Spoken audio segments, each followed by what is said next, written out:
चला तर विद्यार्थी मित्रांनो पाठ समजून घेऊया. तर या ठिकाणी पाठाचं नाव आहे ही नोज द वर्कमॅन. म्हणजे ही हे प्रोनाऊन गॉडसाठी आलेलं आहे. तर ही नोज, नो म्हणजे जाणणे किंवा माहीत असणे, द वर्कमॅन तर कारागीर, देव कारागिराला जाणतो असा ह्या लेसनचा अर्थ आहे.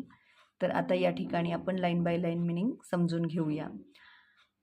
लिसन केअरफुली अँड रीड अलाउड म्हणजेच या ठिकाणी काळजीपूर्वक ऐकायचे आहे आणि वाचायचं आहे.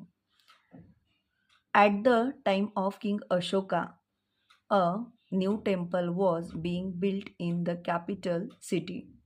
तर at the time of king Ashoka म्हणजे राजा अशोकाच्या काळामध्ये अ न्यू टेम्पल म्हणजे नवीन मंदिर was being built in the capital city. Capital city म्हणजे राजधानीचं शहर. राजधानीच्या शहरामध्ये एक नवीन मंदिर बांधायला चालू होतं. All the people in the capital help to build the temple. आणि ऑल द पीपल म्हणजे सर्व लोक, इन द कॅपिटल त्या राजधानीमधील जे काही सर्व लोक होते, हेल्प टू बिल्ड त्यांनी बिल्ड करण्यासाठी ते मंदिर जे होतं, द टेम्पल, टेम्पल म्हणजे मंदिर, बिल्ड करण्यासाठी सर्वांनी मदत केली होती. They tried their best to make it strong and beautiful. आणि ते मंदिर अतिशय स्ट्रॉंग, मजबूत आणि ब्युटिफुल, सुंदर बांधण्यासाठी सर्वांनी ट्राईड म्हणजे प्रयत्न केला होता. देअर बेस्ट सर्वोत्कृष्ट सर्वांनी प्रयत्न केला होता. Rich people gave their money. आणि श्रीमंत लोकांनी दान म्हणून पैसे दिले होते. Workmen put in their best work. आणि जे कामगार होते, वर्कमेन म्हणजे कामगार, put in their best work. आणि त्यांनी या ठिकाणी अतिशय सर्वोत्कृष्ट काम केले होते. Others help to prepare the stones and cut the timber. Timber म्हणजे लाकूड. आणि ऑदर्स म्हणजे जे काही इतर लोक होते, तर त्यांनी कशाची मदत केली होती? प्रिपेअर द स्टोन दगड तयार करण्यासाठी आणि कट द टिंबर लाकूड कट करण्यासाठी मदत केली होती. Everyone help to build the great temple. आणि या ठिकाणी प्रत्येकजण अतिशय सुंदर मंदिर बांधण्यासाठी हेल्प करत होता. One day an old man came to offer his help.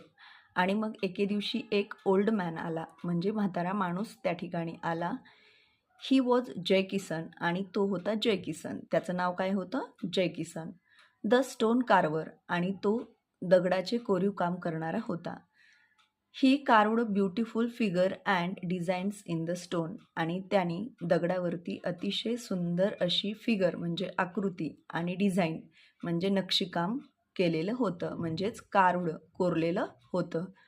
Now he was old and his hand shook a little. आणि तो ओल्ड होता आणि त्याचे हात आता शुक म्हणजे थरथरू लागले होते. Yet he was a good workman. परंतु तरीही तो अतिशय चांगला कारागीर होता. He took great care with his work. आणि तो त्याच्या कामाची ग्रेट केअर अतिशय चांगली काळजी घ्यायचा. To carve the figure of a devduta in a corner. आणि जय किसनला या ठिकाणी एका कोपऱ्यामध्ये, इन अ कॉर्नर म्हणजे कोपऱ्यामध्ये, देवदूताची मूर्ती कोरायला सांगितली होती.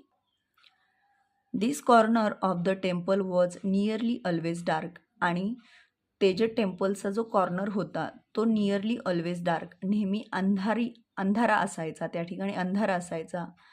Here no one would ever see the देवदूताज व्हेरी क्लिअरली. आणि या ठिकाणी हिअर म्हणजे या ठिकाणी, नो वन म्हणजे कोणी नाही, would ever see the devduta very clearly. आणि त्या ठिकाणी त्या देवदूताच्या मूर्तीला कोणीही स्पष्टपणे पाहू शकत नव्हता. People would only see the face of the devduta clearly. आणि लोक त्या ठिकाणी पूर्णपणे मूर्ती न पाहता फक्त त्या देवदूताचा फेसच पाहू शकत होते. Jay Kisan made a devduta with a beautiful face. आणि जय किसनने देवदूताचा अतिशय ब्युटिफुल फेस त्या ठिकाणी बनवला होता.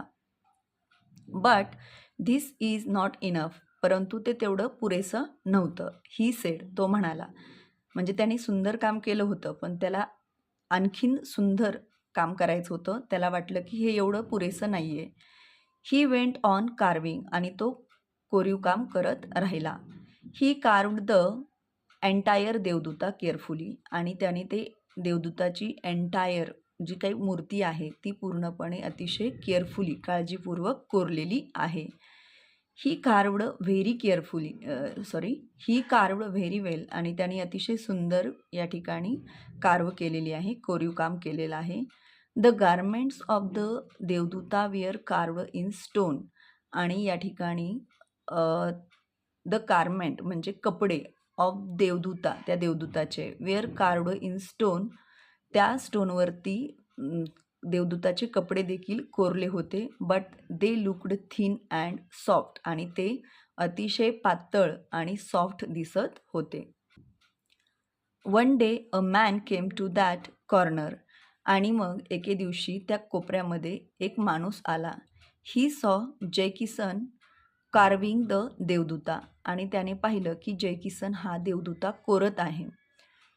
ही saw how beautiful the carving looked आणि त्याने पाहिलं की किती सुंदर कार्विंग करत आहे. कोण? जयकिसन.